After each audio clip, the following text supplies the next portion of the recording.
Please rise and salute the flag.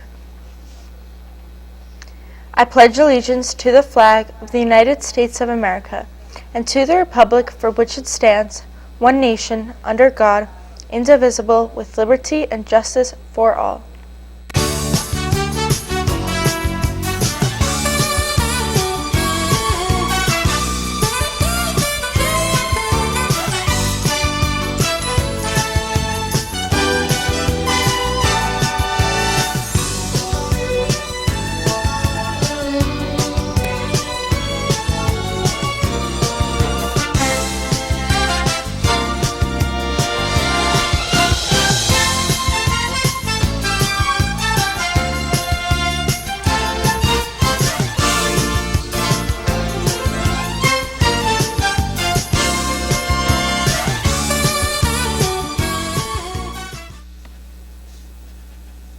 Good morning and welcome to RPtv. Today is Thursday, January 23rd, 2020.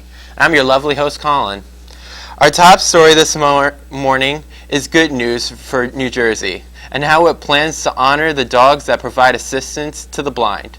Michelle has that report.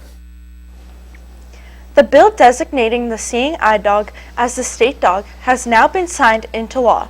The Seeing Eye enhances the independence, dignity, and self-confidence of people who are blind through the use of their specially trained dog.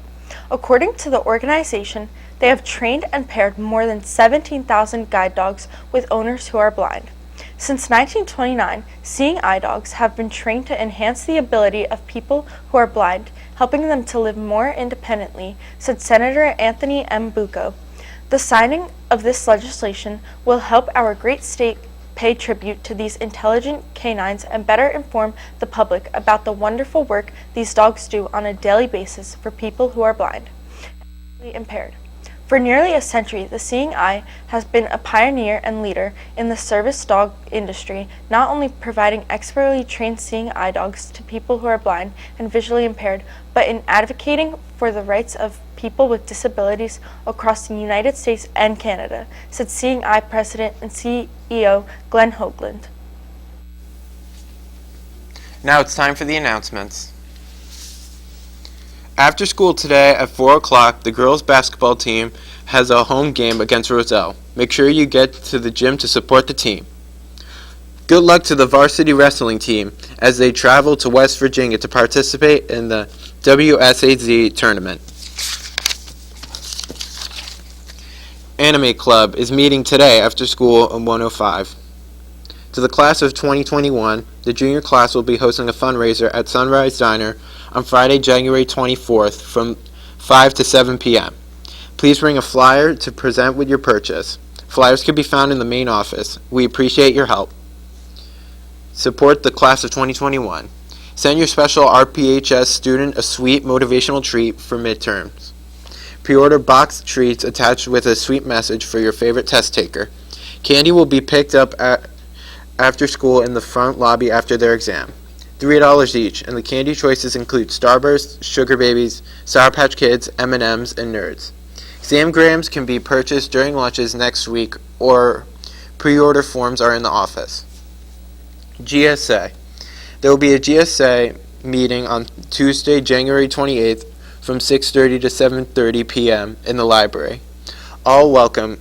Confidentiality is a must. Future Health Careers Club. We'll be having a special guest speaker on Friday, February 7th during 4th period. A registered nurse who works as a forensics nurse for the sexual assault team at the county prosecutor's office will be speaking. If you would like to attend the program, you must see Ms. Haddad to sign up. Art Club and National Art Honor Society will be meeting Fridays after school in room 102 during the school year. We are working on projects and sometimes exploring new media. Join us. Summer camp is seeking counselors. Looking to fill counselor positions at the high school level and college level? Must have experience in one or more of the following areas: arts and crafts, baton, cheerleading, color guard, dance, digital gaming, drawing, fitness, lifeguard, robotics, technology, and theater. Also looking to fill the position of adult custodian. Complete the application and return to the summer camp mailbox or office no later than February 7th at 12 noon to be considered. Wands for Wildlife. Recycle and save wildlife. The Ecology Club is collecting old mascara wands. The wands will be donated to a wildlife rehabilitation nonprofit refuge who uses the old mascara wands to help remove fly eggs and larvae from the fur of animals. They work great because the bristles are so close together and gentle to use on injured and orphaned wild animals receiving care. You can help us to save wildlife. Drop off all mascara wands in room 110.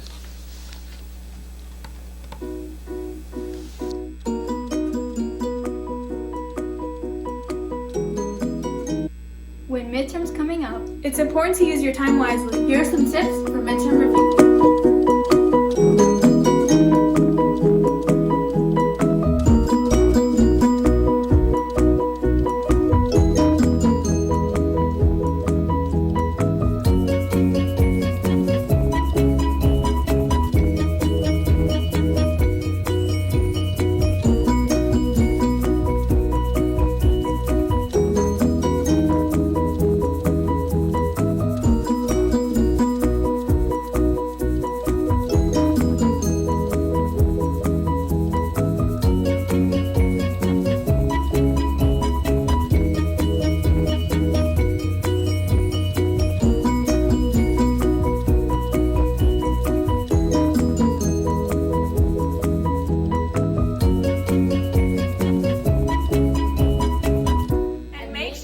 Don't procrastinate.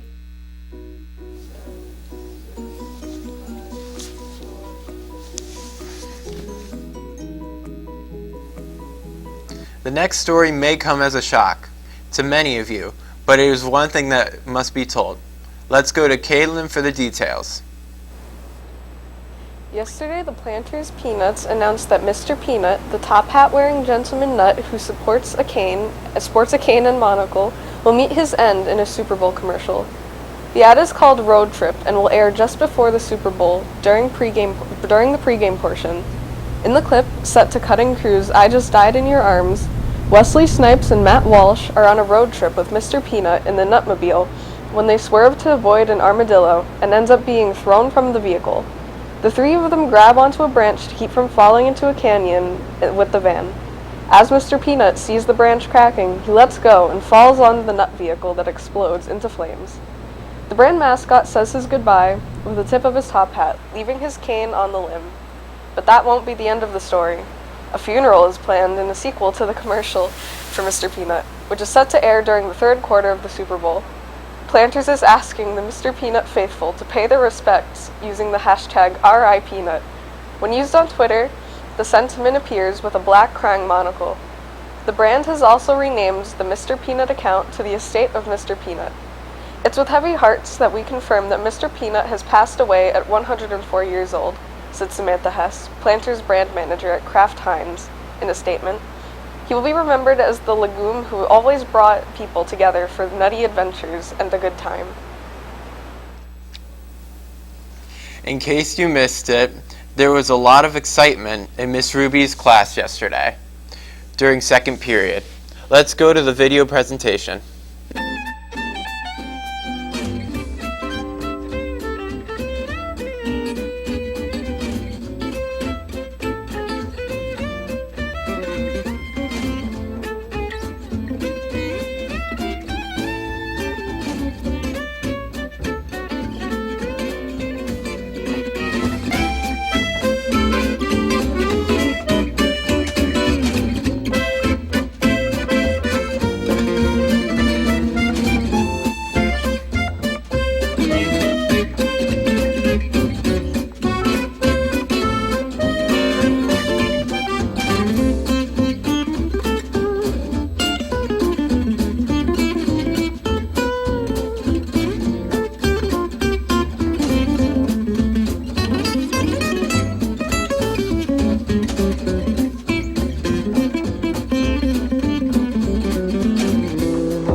Thanks for watching. Have a great day and stay tuned for CNN 10.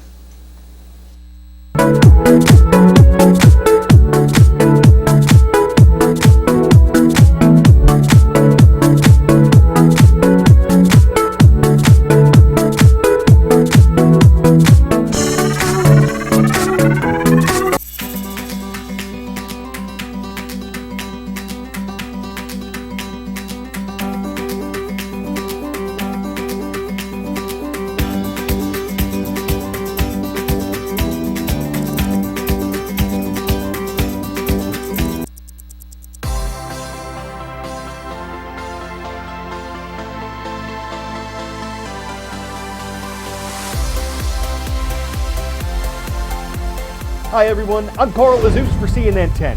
On the Chinese calendar, the year 4717 begins in 2 days. It's known as Chinese New Year, Lunar New Year, Spring Festival. The celebration will last just over 2 weeks, and it's the reason for the largest annual human migration on Earth. But it's coming with an additional concern this year that's having effects far beyond China. When we first reported on the Wuhan coronavirus earlier this week, the mysterious illness had sickened more than 40 people and killed 2. Now, health officials say 17 people have died from the disease and at least 540 cases have been confirmed in China. But that's not the whole story. Additional cases have been reported in South Korea, Thailand, and Japan. There are some suspected cases in Australia, and at least one case has reached America with a virus patient in Washington state. But several other cases are being tested in the United States, and they involve people who either traveled to Wuhan or had close contact with someone else who might have the virus. It's named for a province of central eastern China where the disease was first detected in mid-December. Most of the initial patients had been to a large seafood and animal market in Wuhan. A coronavirus can cause breathing problems, and the Wuhan coronavirus has been causing pneumonia. And because it's spread across oceans, international medical officials are trying to figure out what they need to do to stop it. This could involve screening people who travel to other countries, monitoring travelers more closely for symptoms of the virus, and coming up with plans for treating the disease. Its timing is particularly bad for China. Hundreds of millions of people are traveling right now for Lunar New Year, and they're often in close contact with others on trains and planes. In fact, Chinese officials have stopped transportation moving out of Wuhan for the time being. China is on the move to celebrate the Lunar New Year. Tens of millions of people will head home to visit family by air, sea, train, and car, an estimated 3 billion trips. At Beijing's crowded railway station, many travelers are wearing masks to protect themselves from the fast-spreading Wuhan coronavirus, but others say they're not very concerned, even though the city of Wuhan, which is at the center of the outbreak, is a major air and railway connection for central China. Right now it's said the cases in Beijing came from Wuhan, and then they fell ill. Not that Beijing itself was the source of the epidemic, so I don't think it's too serious. You just need to pay attention to your health and personal hygiene and things like that. And particularly the young and elderly should try to avoid going to public places, especially during the holiday. Chinese officials say they're enhancing screenings at airports and train stations to contain the virus. But the outbreak comes at a time when the country's transport system is operating at full capacity. China's state railway group estimates that Chinese travelers will take 11 million train trips per day during the Spring Festival. And airports around China have scheduled at least 17,000 flights a day. Last year, state media said close to 7 million people traveled abroad for the Lunar New Year. The holiday begins on Saturday, so right now it is peak travel time for one of the greatest migrations of people on the planet. And keeping the virus from spreading further is critical. Zane Asher, CNN, New York. 10-second trivia. What was the name of the last shuttle that flew in NASA's space shuttle program? Atlantis, Discovery, Endeavour, or Enterprise? It was in the summer of 2011 that Space Shuttle Atlantis touched down in the last mission of the program.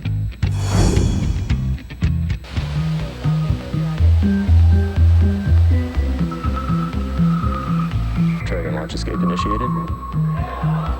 Dragon's away.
Down a little bit early, in fact.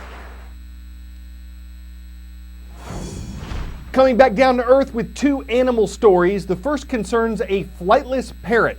There's only one kind of those. It's called the kakapo, and it's native to New Zealand. There aren't a lot of them, and they don't breed quickly or successfully.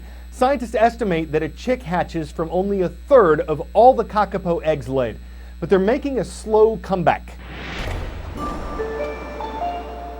On a remote island off the south coast of New Zealand live the world's heaviest and only flightless parrot.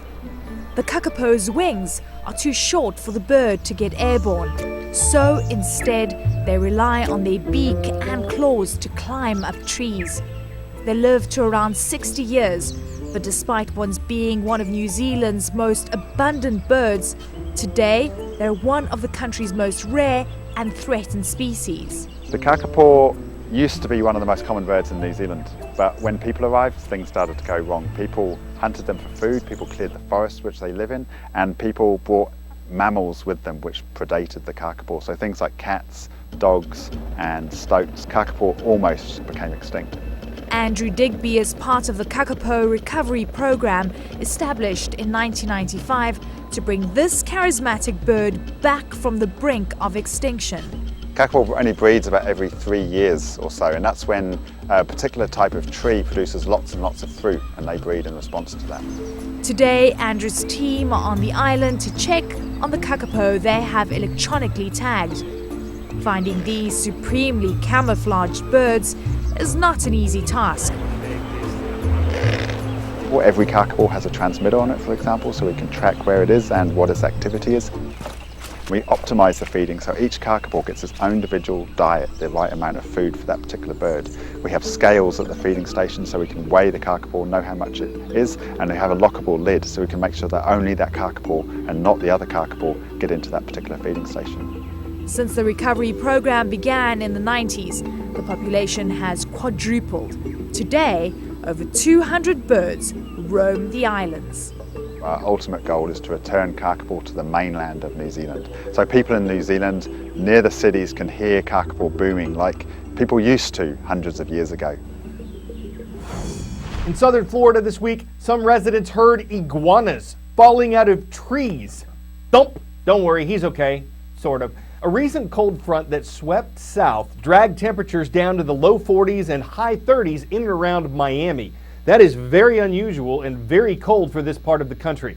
And for cold-blooded iguanas, scientists say it makes them go into a dormant state. They're literally stunned by the cold. They're still breathing, and their body's most important systems are still running as long as the temperature doesn't stay that low. But because iguanas often sleep in trees, the cold can cause them to lose their grip on things and drop to the ground. The animals can weigh up to 20 pounds, so the Miami National Weather Service told people to be on guard against raining reptiles.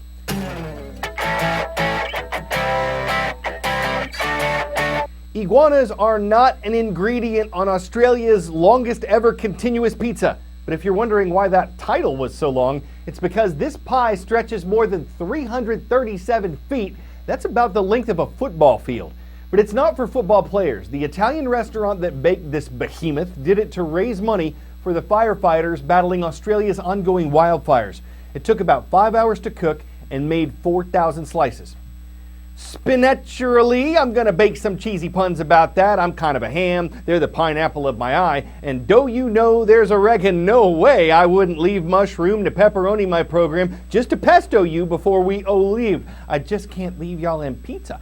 But we think it's awesome. The restaurant found a way to fight fire with pie, and we hope it helps put out both flames and appetites in a part of the world in need. Desert Ridge High School. Let's go Jaguars. Thanks for subscribing and commenting on our YouTube page. It's great to hear from you guys in Mesa, Arizona. I'm Carl Azus for CNN.